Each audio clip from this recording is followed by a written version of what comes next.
डिझेलची समस्या दिवसेंदिवस वाढताना पाहायला मिळते आहे. जळगाव जिल्ह्यातही अनेक पेट्रोल पंप बंद आहे. शेतकऱ्यांना मोठ्या पेट्रोल अडचणी- डिझेलची कुठेही समस्या नाही. मी आपल्याला सांगतो खरं म्हणजे फक्त जे सगळे ड्रम घेऊन सगळे लोक 2-2, 5-5 हजार बसलेले आहेत. आता मार्केटमध्ये कॅन सुद्धा मिळत नाही विकत.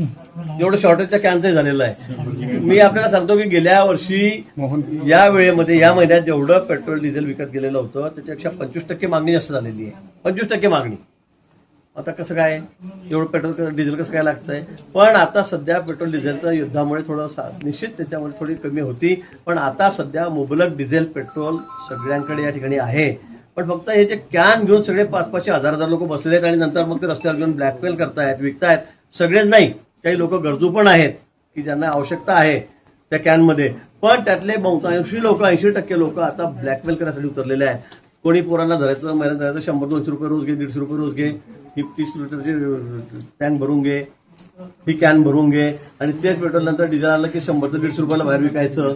हा सर्रास धंदा लोकांचा चाललेला आहे. मला वाटतं जर या कॅन वगैरे बंद केल्या तर हा सगळा विषय सुरळीत होणार आहे. जिल्हाधिकारी, कलेक्टर यांनी हा निर्णय घेतलेला आहे. जळगावमध्ये सगळ्या ठिकाणी वाहनाची लाईन अतिशय सुरळीत चालली आहे. आमच्याकडे पण आपण बघा की या ठिकाणी सगळ्या वाहनांना मुबलक डिझेल पेट्रोल हे मिळत आहे. पण फक्त साठेखोरी आणि त्याच्यामध्ये ते करून काही लोक जे आहेत धंदेवाईक ते ब्लॅकमेल करतायत. हे नाही झालं तर कुठेही तुटवडा नाही. काही लोकांना पण शेतकऱ्यांना खरा त्रास होतोय. आपण जर रांगेमध्ये बघितलं तर रात्री शेतकरी मुक्कामी थांबलेले होते रांगेमध्ये. नाही, खरं आहे. काही लोकांमुळे ज्यांनी अगदी धंदाच मांडलेला आहे या विषयाचा. मी तुम्हाला आता माझ्यासोबत चला मी तुम्हाला दाखवतोय ते लहान पोरांना उभा करून दिलेलं आहे. काय त्यांचा संबंध आहे डिझेलशी? काही डिझेलशी कुठे त्यांचा संबंध नाहीये.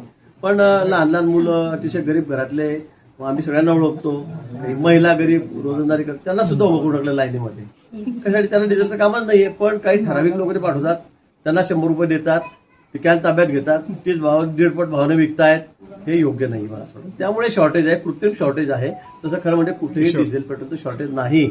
मागच्या वर्षी जेवढं डिझेल गेलं त्याच्यापेक्षा 1.25 पट जास्त, 25% जास्त डिझेल हे या वर्षी लोक खरेदी आहेत.